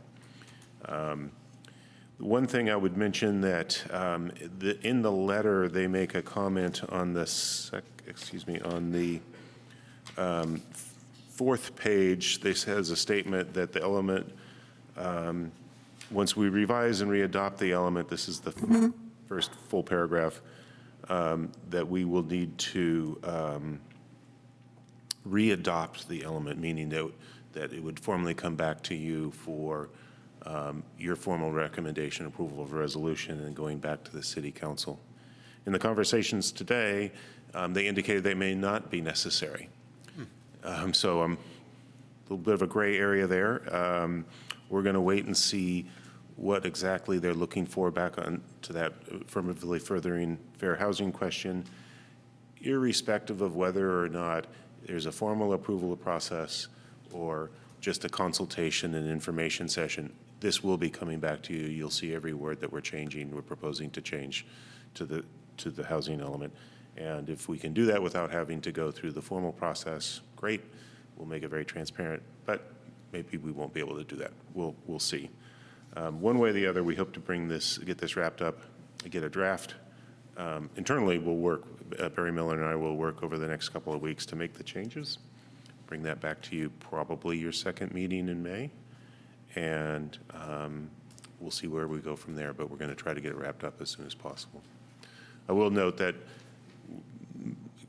well, I should have checked today. I think about 17% of the cities in the Bay Area have so far had a certified housing element, so we're really, really close, but we're not quite there yet. But that's where most cities are right now. We are anxious to get this finished, both because we feel like we're really close, but also we actually want to execute on the implementation of some of these measures. We do have some plans to get started on that this summer for the programs and policies that have already been identified. So I'll stop right there. I'd be happy to answer any questions if you have. Okay, great, thank you. For some reason, I had imagined that the process was the submission of a revised element and then getting a letter back and then submitting a new one, but you also have the ability, it sounds like, to have phone calls, maybe Zoom calls, or even meetings with HCD staff as well. And so that's great to hear that that's available and that you're taking advantage of that. Yeah, okay, great. Any other comments or questions from commissioners? Yes, Commissioner Hudson. I was just noticing item 2 in that letter that came to you, an inventory of land suitable and available for residential development. That seems like a giant task. Well, we've done that. And what they were particularly interested in focusing in on that inventory was the emergency shelters part of it. And I think they misunderstood what our process is. I think our process that we already have on the books does comply. So we're going to edit the housing element here a little bit. I think that's just a strictly editorial change to clarify what our process is. And hopefully that's not substantive. But you're right, the inventory of land suitable and available for residential development was a very significant task, and we did do it. Our consultant did do it. Okay, not seeing any other questions or comments. Thank you for your report, and that was item 7.3. We'll move on to item 7.4. We should probably, I sorry. think we do have a member of the public who just raised. Oh, I apologize. Yes, go ahead. See if we have any public comment. Elaine Stelton, please go ahead. I was just curious where the shelters are, if there currently are any shelters other than schools, or are there shelters that are being planned? And if so, I'd like to know more about them, not necessarily at this meeting, but just very curious about that since you just mentioned it. Thank you so very much for your service. Have a good evening. And thank you for your comment, and apologies for moving too quickly, almost forgetting the public comment. Okay. If I may respond to that comment. Oh, sure. The emergency shelter is not intended for like a disaster emergency. It's intended for people who are unhoused and are in need of housing, have an emergency need for housing because of their current situation. And it's permitted on San Pablo Avenue in the San Pablo Commercial Zoning District, and in the commercial mixed-use district, which is along East Shore in Cleveland. Okay, thank you for that. If there's nothing else on that, we'll go ahead and move on to item 7.4, temporarily modifying the condominium conversion application review procedures. And thanks for, I didn't mean to make you come up with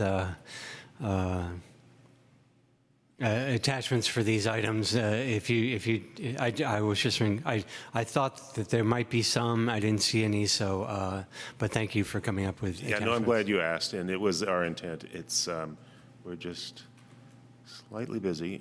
So I have 2 of these this evening. Sorry, which is the first one is related to right, the condominium conversion. So there is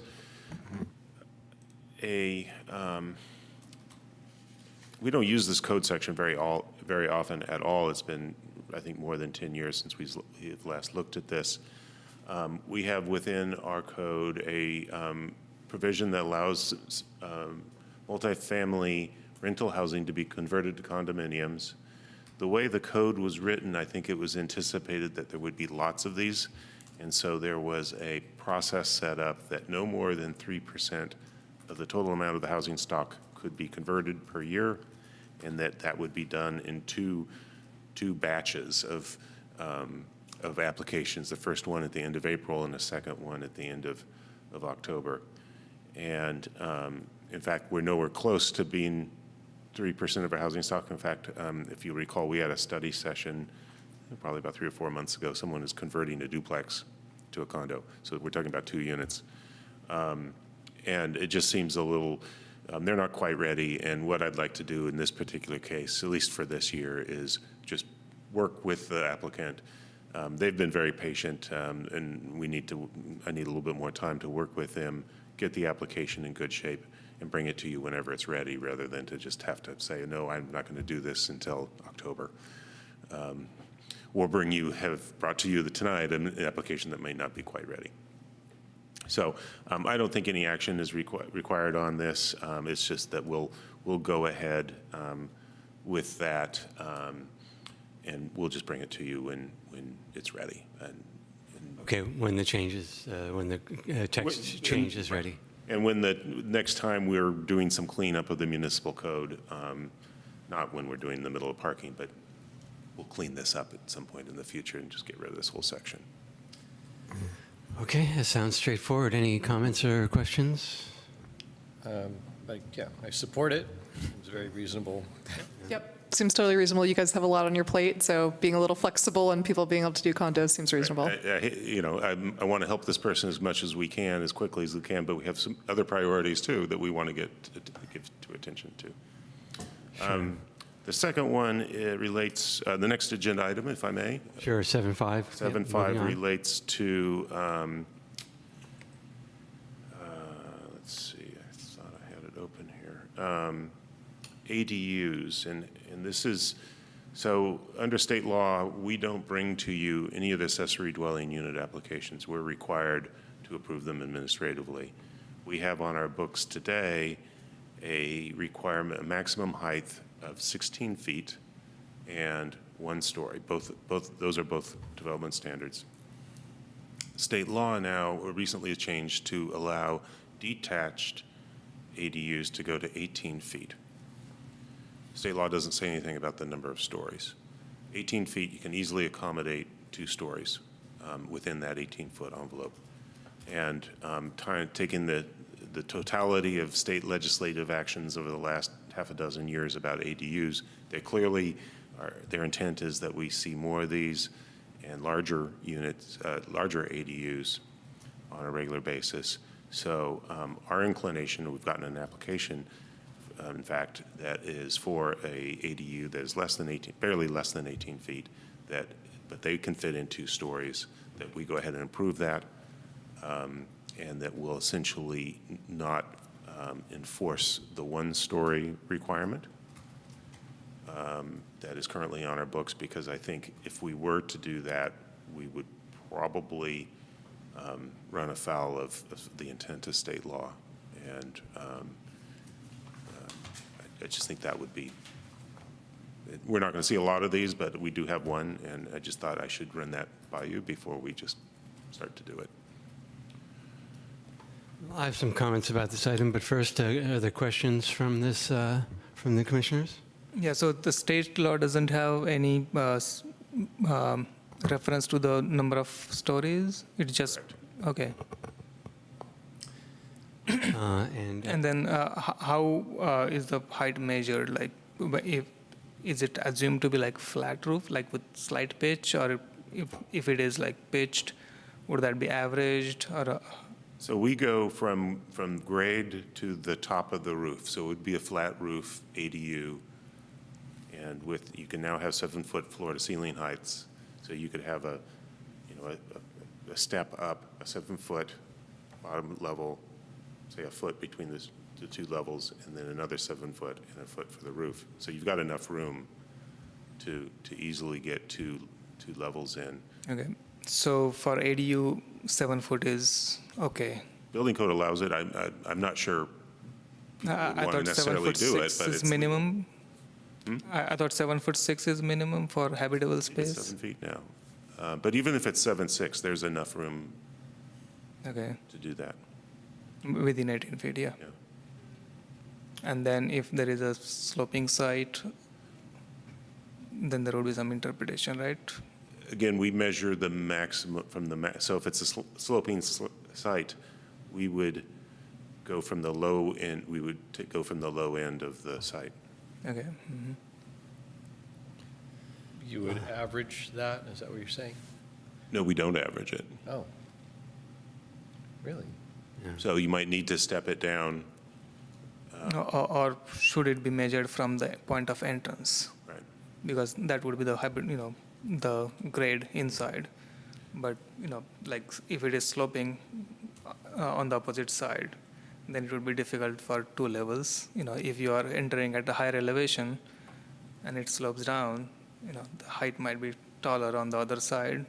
But we do measure, we do, I understand what you're Okay, saying, yeah. but we measure from, in that scenario, we Got measure it, from the okay. So in backside. that case, then the owner would not have opportunity to have 2 floors. Okay.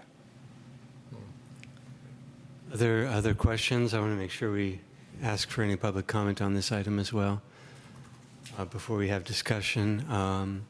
If no other questions, do we have any public comment on 7.4 or 7.5? We do have a hand raised. Kathleen Breeding, please go ahead. Hi, I'm Kathleen Breeding. I'm a former CAC member, and I just want to say I'm strongly in support of letting the ADUs be 18 feet and 2 stories. And I think there seems to be a lot of superseding to state law, so it seems to be in precedent with what's happening generally. And I also believe Berkeley allows it as well. Thank you for your comment. Anyone else with their hand raised? Once again, there's no one here in the room. I don't see any other hands raised. Thank you. Okay. All right, thank you. We'll bring it back to the commission. Comments? Jump in? Go ahead. I'm super supportive of this. I think our local ordinance should align with state law. You'll see, we're working on that too. So we're going to bring you an updated ADU ordinance in the next couple of months. Okay.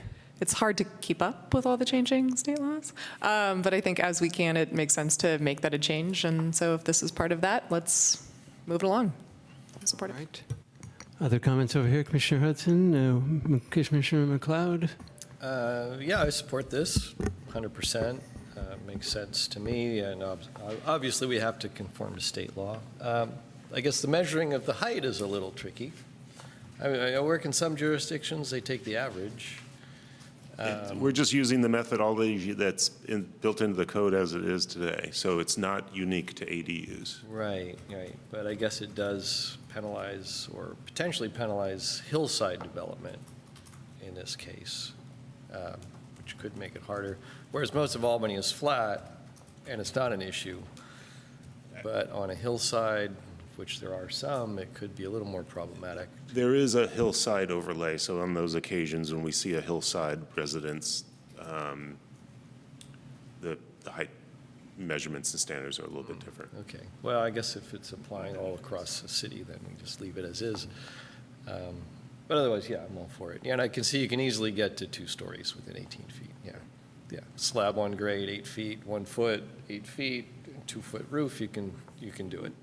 We've had one already where it was Yeah. I think it was a 16-foot single-story ADU, and I wouldn't be half surprised to go into that ADU in a few years from now and see that it's been converted to 2 stories. We'd much rather have it done legally and inspected than have somebody come in and just kind of do it. without- Okay. So do we need to vote on this? Or No, no? I'm, Okay. Well, because it's ADU law, I'm just sharing with you our interpretation and appreciate your feedback. I just have one question. Are mezzanine permitted? In some cases, but it has to be like a true mezzanine with a ladder rather than Rather than a stair? form a stair. I see, okay. Yeah. So my comments are that, yeah, of course we should do this. We should comply with the state law and allow the 2 stories, but I think we should go beyond. I think other jurisdictions, such as Berkeley, as someone mentioned, have gone beyond, and I think Berkeley went to 25 feet. And so I think if we want to, we can both talk about how to measure height. I think that's something that we could decide to change if we wanted to. If other jurisdictions do it differently, and that's legal to do so. But I'd also like to see us go to something like 25 foot and have the ability to accommodate sloping sites, and also have the ability to allow the applicant to have something other than a flat roof, like maybe a small pitched roof, which would add more interest to an ADU rather than just a flat roof. So I'd like to see us go to 25 feet and get information about what other jurisdictions have been doing that are allowing for 2 stories. I wouldn't want to see us just go to the minimum of 18 feet. In that regard, I have one more question. Like, what are the yard requirement for an ADU? Like, if we go for a 25 feet height structure, and if there is no yard requirement, there might be issues with neighbors and others. So what are the requirements? Because we haven't reviewed an ADU. I'm not completely familiar with the yard requirements. So with state law, newer state laws, essentially you get to build an up to an 800 square foot ADU if irrespective of what zoning standards we have. So if there's any sort of open space or setback requirement, we have to waive those administratively to get you to 800 square feet. That's usually pretty easy in our backyards, so we haven't had to do that, but it's conceivable that would happen where those get waived. But for the most part, they're going into rear yards in the back corner usually. And do they need to be set back from the lot boundary, or they can abut the lot boundary? You can do both. You can put it in the corner as you might with an accessory building or a garage where it's within 6 inches of the property line. Or you can, our code also, and there, as our code is written, it has to be no more than 9 feet on the property line. And then the roof can slope up to 16 feet, well, 18 feet under state law, 3 feet away. So you're starting here at 9 feet, 3 feet over, you're up to 16 feet or 18 feet.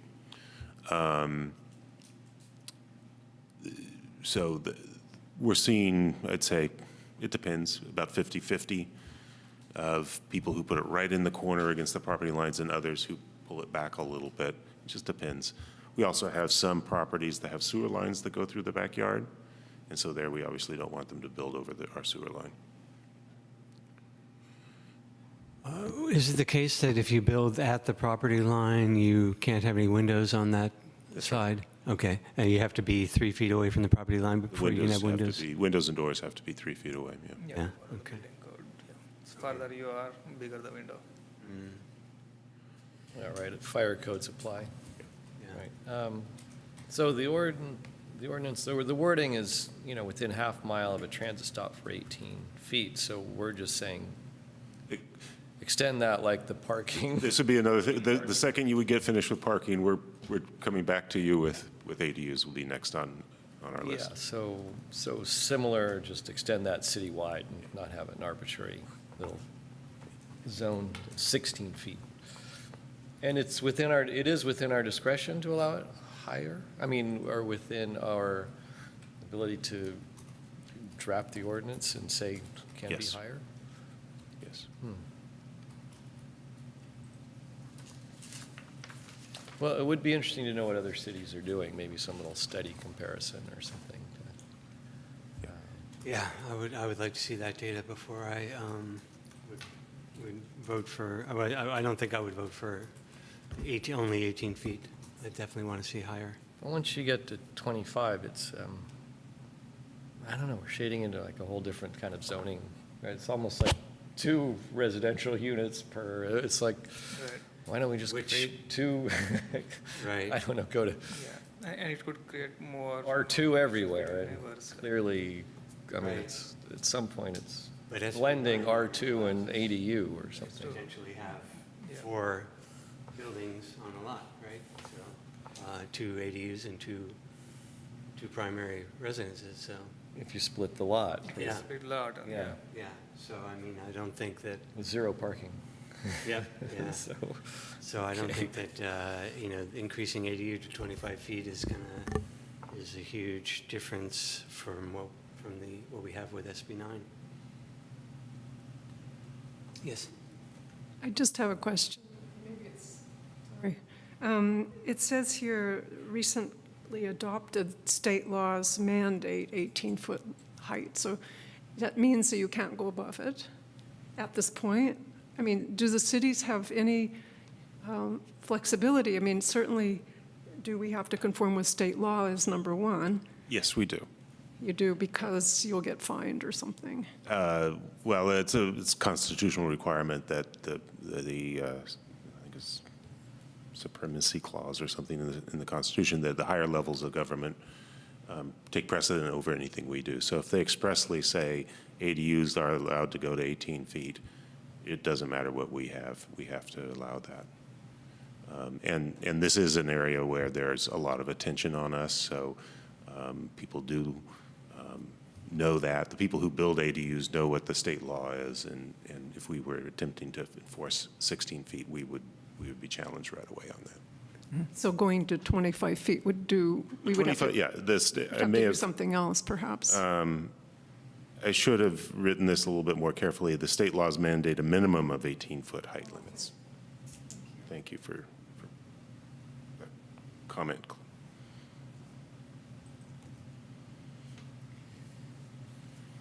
Okay, well, any further discussion? If not, then that completes those 2 items, and that's the last of our substantial business. And no new business. Our next meeting is Wednesday, May 10th, and we expect to have that meeting at this point. At this point, as long as everybody gets their story polls up, as they've been told to get them up, we should be having at least 2, maybe 3 applications coming to you for design review. Okay. And that'd be a great thing to get on our work plan someday, too, is whether we want to do story polls always. So that's it for the meeting. Thank you, everyone. We are adjourned. Thank you.